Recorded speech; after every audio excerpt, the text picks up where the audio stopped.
Good morning, everyone. How's everyone this morning? Coffee's fed. Yes. Oh, my joke, Shad. So where do I start? By a show of hands, can I just understand how many of you are family business owners or work in a family business? Quite a massive share of the audience. Okay, so I run a company called Mr. Singh's. What is Mr. Singh? Mr. Singh's is a family business, and I'll give you a bit of context as to how we started, our journey so far, and how we use our family story as a part of our business and growing what we've created. So it was back in November 2008. My dad had come home one day. There's my dad at the front. Social media expert now, by the way. and this talk's we're live streaming this onto our Twitter feed. So there's people watching it, and I've still got to train him how to converse with them, but that's another thing. So yeah, he loves chili, and he back in the 80s when my brother was born, we were having a barbecue, and he created this chili sauce that his brothers loved, and everyone loved, and over the years he tried to sell it, but he didn't have much luck. And I just remember one day he came home and he was soaking wet from the rain, and he had one of these little cheap plastic bags in the bottom of it. I was like, "Pops, what have you been doing, mate?" We're used to him doing crazy things, but he'd been out and he'd been trying to sell it. And I had no idea why, but about a week later I saw an advert for the BBC Good Food Show. I don't know if you know what this show is, but it's a massive food expo. About 30,000 people turn up in Kensington, and there's loads of little food producers, and it's a great day out. You can go out and sample food from all over the country, and wonderful creative people. So I decided to book a stand there. It was £900 on my credit card. I came home and I said to my family, I need to make 1,000 bottles of chili sauce, please, because I booked a stand on my credit card, and I need to make the money back. That'd be great. And thankfully, everyone in my family, so that's my wife, my mum, my dad, my brothers, and my sister-in-law, everyone said, "Yeah, all right. Well, not got anything on, let's make some chili sauce." So we spent the next 9 days, I believe it was, learning how to make this chili sauce. My dad had no idea how to make it on scale. He was very much a creative person. He goes, "Right, put that in there, put in that tastes good." But we have to figure out the recipe. So eventually we figured out the recipe after a lot of trial and error. 9 days later, we've got 1,000 bottles of chili sauce still being made, and on the first day, we're carrying, I think they were 35 kilo boxes of chili sauces up the stairs and onto our stand at the BBC Good Food Show. And over a 3-day period, we sold out. And we were like, "This is amazing. Someone's paid us for a bottle of chili sauce that we've just made in our kitchen." And we're like, "Well, maybe we should do this again sometime." So a couple of months later, we did it again, and we attended another food show and another food show. And it must be the fact that there's this loud family selling chili sauce, but people started talking about us and blogging about us from all these food shows. And at the end of 2009, we got an email through from the BBC, and we were like, "Must be fluke, or must be a scam email or something. It can't be true," and kind of ignored it. But then we responded, and they said, "Right, we want you to come in and audition for a show, High Street Dreams." And on Christmas Eve, we got an email from them saying, "Yeah, we'd love for you to be on the show. You've been selected." It's the best Christmas present ever. It's fantastic. So we got onto the show. They filmed for 3 months, and in May 2010, it was 10, wasn't it? Yeah, May 2010, the show aired. So it's seen by about 4 million people. Monday night, 9 p.m, primetime TV. And at the end of the show, if you ever get some time to watch it, we're all sitting there, really tentative, pitching to Asda, and the buyers turn around. It's really dramatic, and they go, "We'd love to work with you." My brother jumps in the air. He's like, "Yeah, we've done it." My dad's in bits, he's in tears. We're all hugging, and it's been emotional. And we get home, we're like, "We think we've won the lottery." My younger brother's already online, like shopping for Ferraris. He's 18. He's like, "Yeah, let's just do it." And we're just blown away. They're like, we don't really know what we're doing, but we're supplying Asda. So we're like, "We better buy some more chilies." So I kid you not, we used to send my dad and my brother to Spitalfields Market, New Spitalfields Market, because it's just up the road, and he'd come back with 100 kilos of bird's eye red chilies, and they'd sit in the garden because it was cold and we didn't have big enough freezer. We'd de-stem them, wash them in the bathtub, because that was our production facility at the time. De-stem them, and then we'd blend them, and then we'd send them to a factory to turn it into sauce, because we couldn't make it in the shed anymore. And it was that way that we were trying to supply Asda, and very, very quickly we realised that there's no way that we can do this. There's no way we can make chili sauce in our shed and try and supply a supermarket. Though, like you're saying, you know, to work with a supermarket is a completely different kettle of fish to work with, you know, someone who's got their own shop and you can walk in, shake hands with them, have a chat, find out how they are, how their family is, and it's just a completely different relationship. So very shortly after that, we basically stopped working with them and just went back to basics, started making sauce again and tried to sell it. But a long story short, we from starting in our shed, you know, we've been through a massive journey, through a lot of ups and downs to get to where we are today. And you know, the business was self-funded. So in 2012, I went out and actually sought investment for the business because, you know, it's an expensive industry to be in. So we got investors in, and from then until today, we now supply our products to Selfridges, to Ocado, to Boots. Up in the north, we supply to Sainsbury's, Asda. Just small ones. And for us, I think the ones that we're probably most proud of is actually supplying to 450 independent retailers in London and the home counties. And the way that we did that was actually by telling our story. We'd use the internet, we'd built up our own database, and we'd get on the phones, and I had to teach my dad and my brother how to sell. We'd get on the phones like, hello, you know, we're calling from Mr. Singh's. There's a great butcher around here. It's Carnival. Just around here, Carnival Butcher. So he's one of our first customers. We called him up, and we said that we'd like to come in and just show you our products. Yeah, if you like them, we've got some in the car to sell that you can buy from us. If you don't like them, you try some chili sauce, and we appreciate the opportunity. And that was the statement that we used when we were pitching people. And all we wanted was a local to go in and get them to try the products, because we knew the products were great, people would love them. And we went from 0 to 450 in about 7 months. So the three of us driving around every week, selling.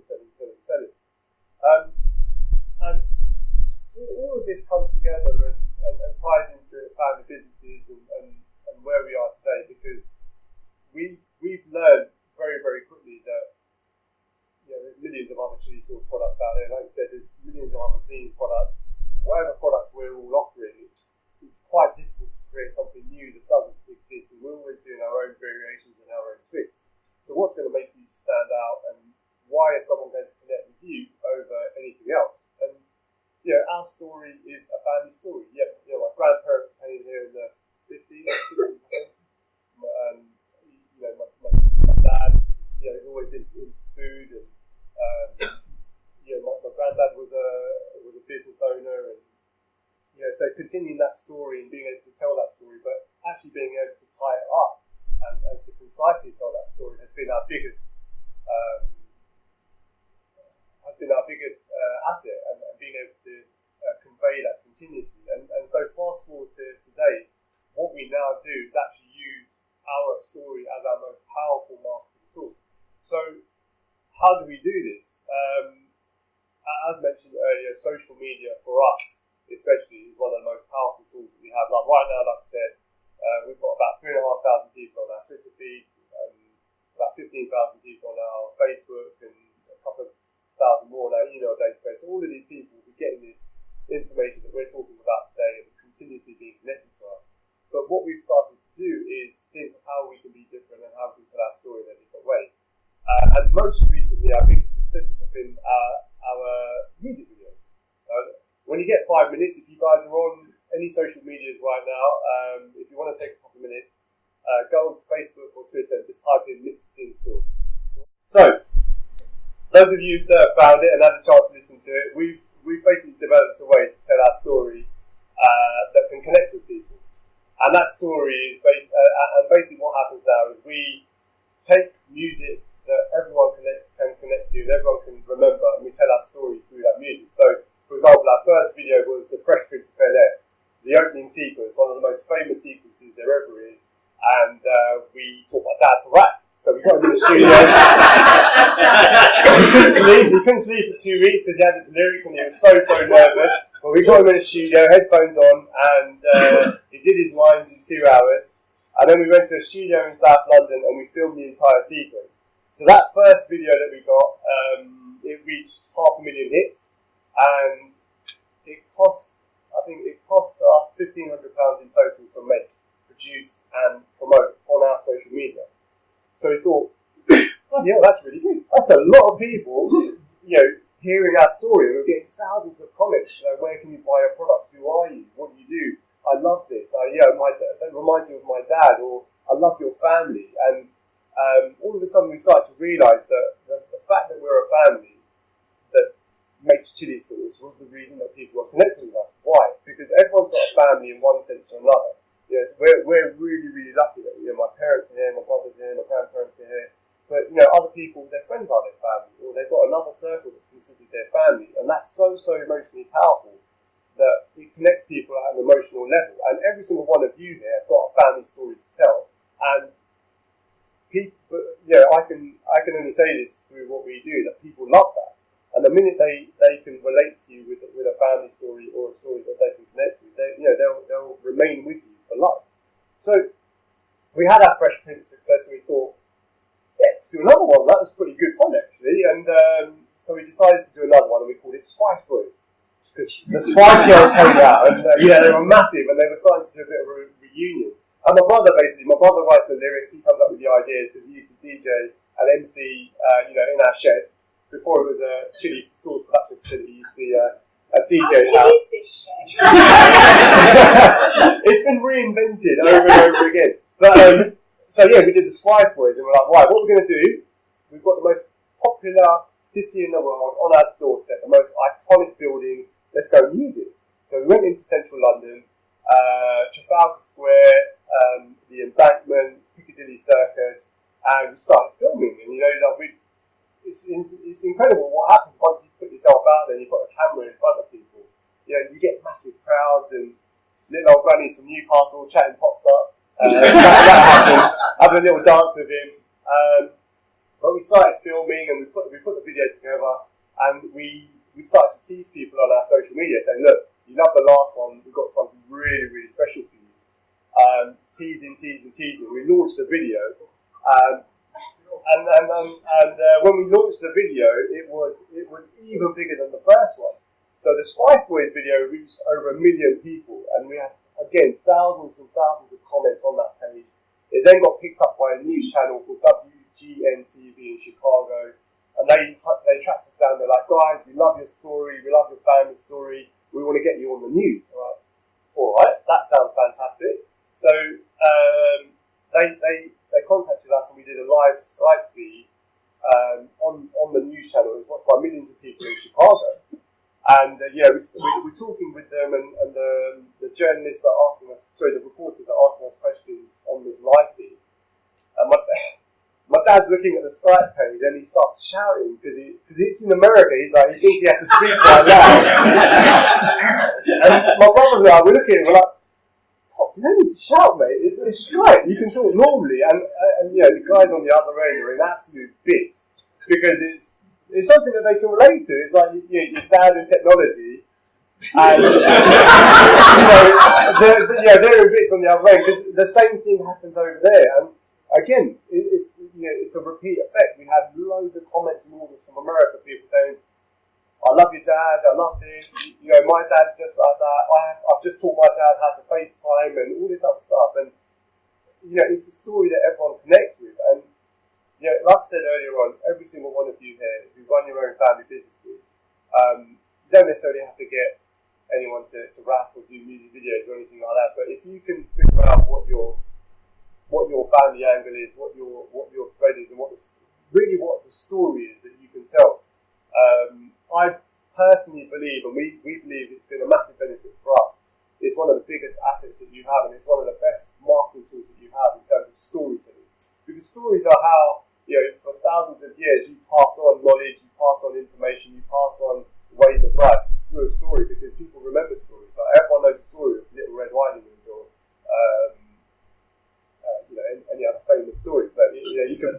Okay, but you can pass on stories very, very easily. And like I said, each one of you, if you start thinking about it, really questioning now, like, what's my story? What story can I tell? Like Dooley. I think that's a fantastic story. Dooley the dog.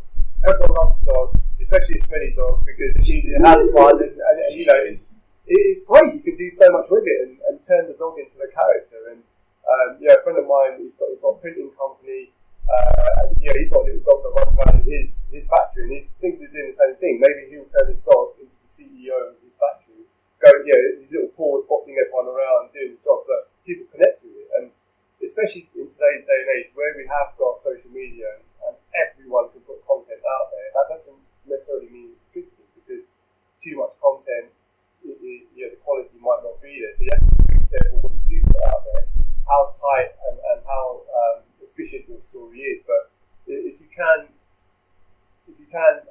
nail what your story is, if you can succinctly put it together, tell your family story, your history, and connect with your customers, it's so powerful.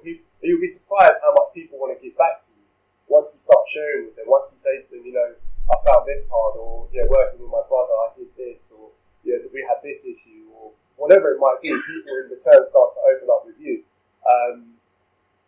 and it's great. It's great to be able to tell that story continuously and evolve what you do. And we do have more videos coming out. We've got a lot more planned for the rest of the year. We were really, really fortunate that we were approached by a publisher last year, so we've got the Mr. Singh's fabulous fiery cookbook coming out on November the 11th. It's going to be nationwide in Foyles, Waterstones, Amazon, W.H. Smith. It's on pre-order now, Amazon. On our Facebook page. We'd like to get to number 1. That would be fantastic. We've got our first TV advert coming out as well. And again, when it comes to costs, we're the same. We've not got millions of pounds to spend on advertising. We have successfully just closed a crowdfunding campaign. We wanted to raise £95,000 for our business.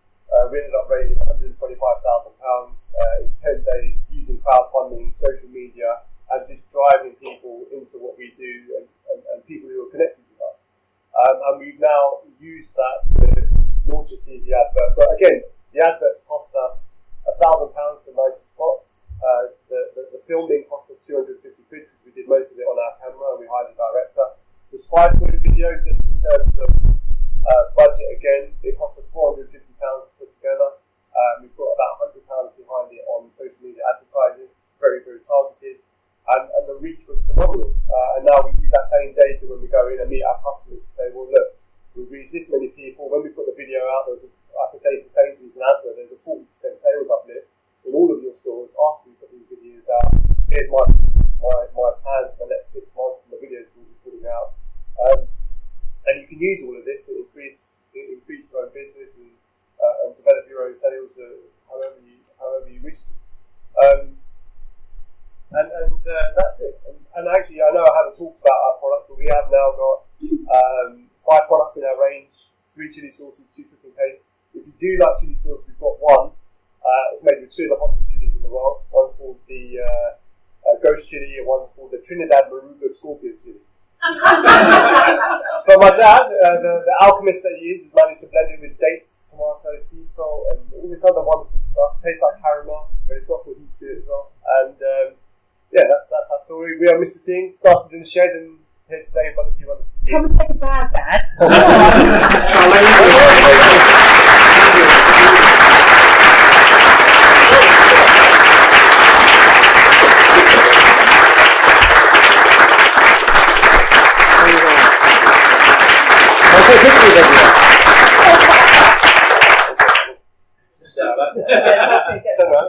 Everyone.